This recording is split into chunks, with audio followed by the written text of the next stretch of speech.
Hi guys, welcome back to the channel. Again, joining me today, you will remember Aaron. We've just kind of nicknamed him Resident Greenkeeper and friend of the channel, which I think is really good. So Aaron's here today because, as you will remember, we talked last time he was in. Had you just been? Yeah. Yeah, he'd just been out in America at the TPC at Sawgrass preparing the golf course for the Players' Championship. Now, it's Players' Championship this week, so we wanted to do... I wanted to speak to Aaron, get some of his thoughts, questions I might have, and I thought really cool, interesting stuff for you guys about the kind of things that go on at that kind of golf tournament from a greenkeeping point of view, and just get some of his insights and get some of his thoughts on it. So, Aaron, thank you so much for coming back on, and welcome back to the channel. First of all, can you just give the guys like an idea of why you got selected for it, or what the process is? It felt like a bit of luck to begin with, because I saw an application process on Twitter, as anything social media is so important It's king, now. And there was just this application, and a random stab in the dark, and I completely forgot that I filled it in, and I got married that week. Not that week, sorry. Oh my God, I don't even know. Not that week. That's all right. That year. And yeah, completely forgot about it. And about 2 months before I was supposed to get married, I had an email dropped from the course manager of TPC Sawgrass.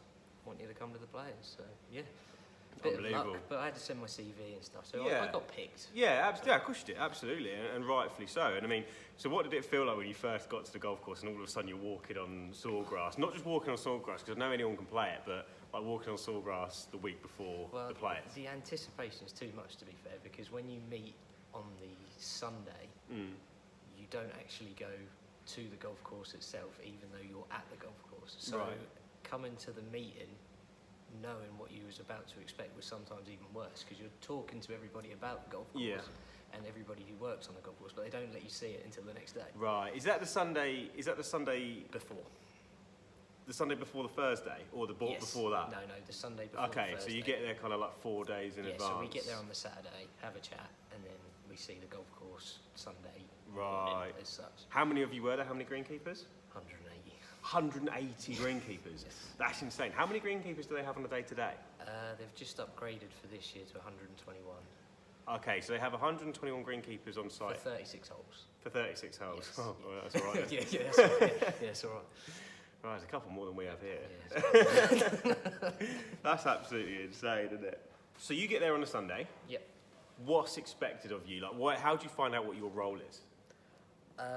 Well, we all meet at this massive convention, 180 greenkeepers. You get given all of your clothing, everything, and the anticipation is, because you don't know what you're going to get.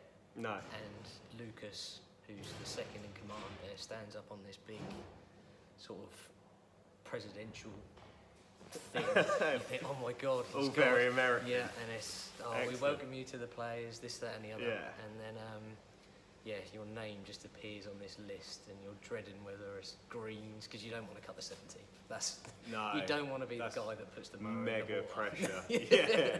But you do at the same time, so because we're all good at our job, we're the best greenkeepers. Yeah, of course you are. We've been picked because allegedly we're some of the best in the world. So you are, yeah, no, absolutely. Otherwise, they're not going to pick you. They're not going to pick you. They're not going to let any greenkeeper loose on their pride and joy. No. So, I mean, was that a thing? Like, okay, you're not necessarily on the 17th green, but were you like standing there thinking, Christ, Tiger's going to be putting on here tomorrow? Yeah, that was terrifying.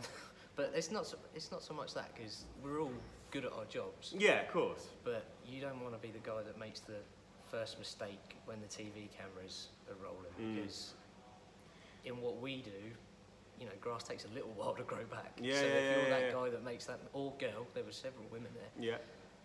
You make that mistake, and it's on telly for the whole week. So there's so much pride in doing what you do. Yeah, and do you know what? I remember this, and this isn't actually something I planned on saying in this, but I remember vividly there being a lot of talk about how it was the best Sawgrass had ever been prepared. Because I actually remember tweeting, because I think maybe I heard Wayne Riley say on Sky Sports, this is the best Sawgrass has ever been prepared for the Players' Championship. So I remember tweeting at Aaron Bowen, get a load of this, like this is the best it's ever been prepared. So like you obviously did a magnificent job. Well, they moved it from May to March, because the calendar changed. So that means that they had to completely change the way Yeah. that they approach the golf course. Yeah. So the grass type changed, their setup changed. It was a completely different That's a big golf 2 course. months, isn't it? Like Yeah. missing spring. Yeah, for a greenkeeper. yes. Basically, usually the course is made up generally of Bermuda grass, but they completely overseeded the golf course with ryegrass. I know that's a bit technical, Yeah. but $2 million it cost for the Players' Championship to overseed it.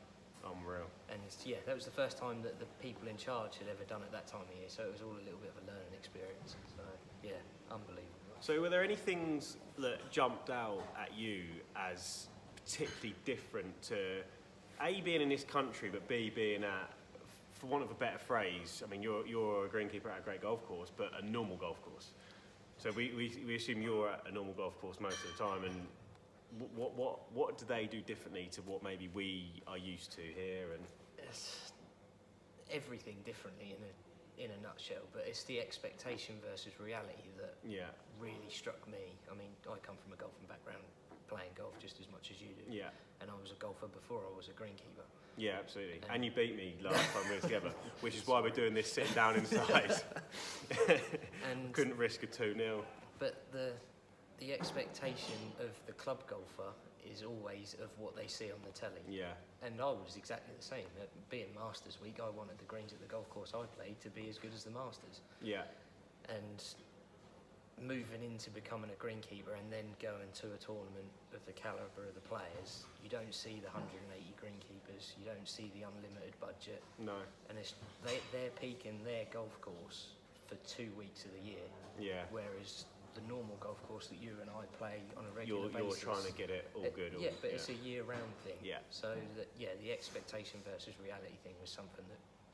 I bet for you in greenkeeping, that's quite a I don't want to call it a sore spot, but that's something you're quite passionate about getting across. Because how hard is your job? Oh. Sometimes it's just completely thankless. Oh yeah. Like there's nothing, and I get that because I'm not on your side of it as such, but I pass on messages, and sometimes like some of the things you hear golfers say, and like, no in particular, generally the golfers, certainly the members here are pretty good, but some of the things you hear golfers say, you think, oh my lord, just like have a day off, like how hard are these guys working? I was that guy as well until Yeah, I I got into that suppose. career. Why are they spiking the green? But anyway, we're digressing. Yeah, totally, we are. But expectation versus reality. That's Yeah, what it was. yeah, absolutely. Okay, so away from the digression, let's show some of the guys this. Some official Sawgrass Players Championship merchandise. This is some cool stuff. Probably we've got down here, course planner from the week. Let's have a look at 17. We've got to do that, haven't I? Is 17 your favourite hole? I think it has to be, yeah. Yeah. I think it has to be. I love 18 as well. That's a good 18's finishing good hole, that, isn't it? 18's a good hole. 18. 11's my favourite. So this is how it was set up lengthwise for the tournament as well? Yes, yeah, lengthwise. It obviously hasn't got the pin placings on there because that's something that the players get. Yeah, of course. There's 17, so right.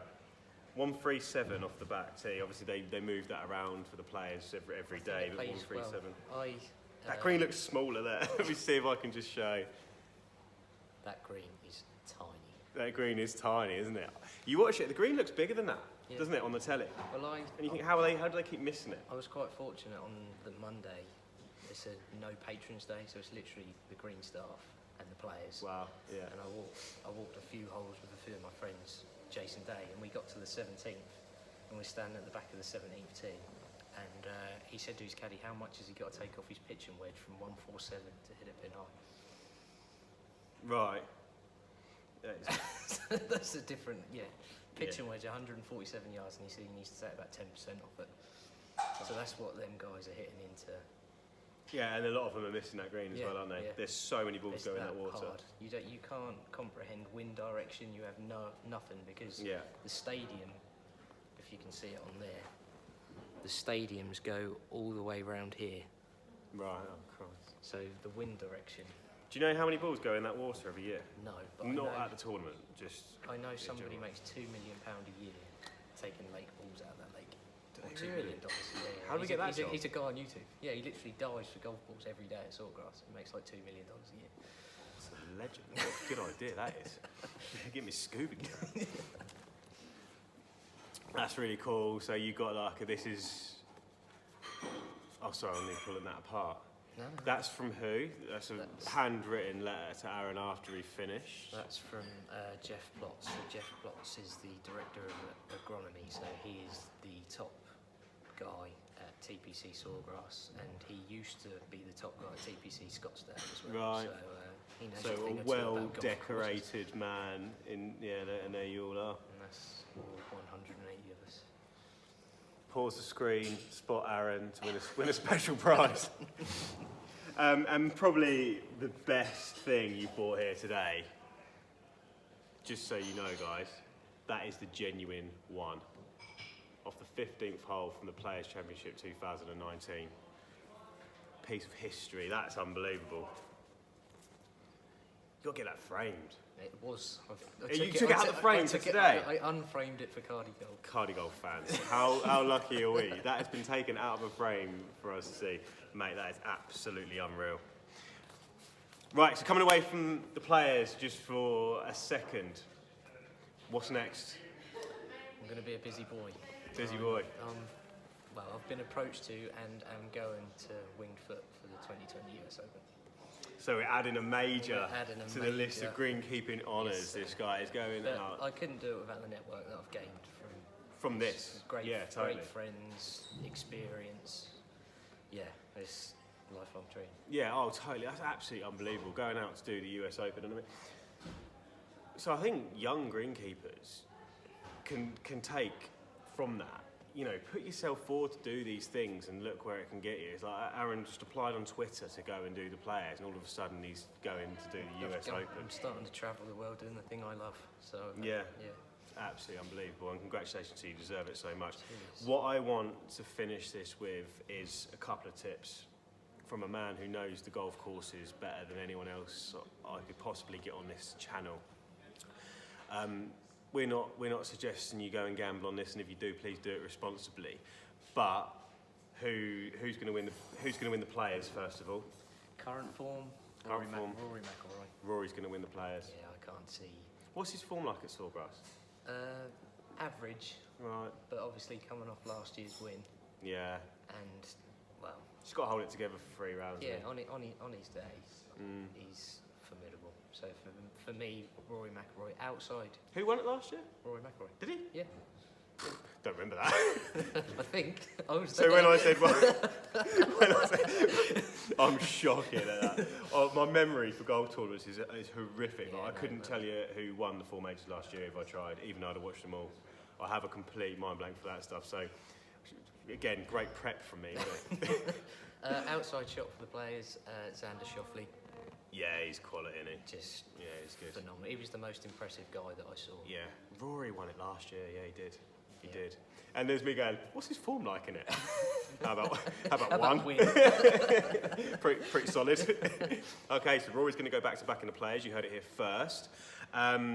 And the tournament you're getting prepared for him. Who's going to win at Winged Foot for the US Open? Can you see past Brooks again?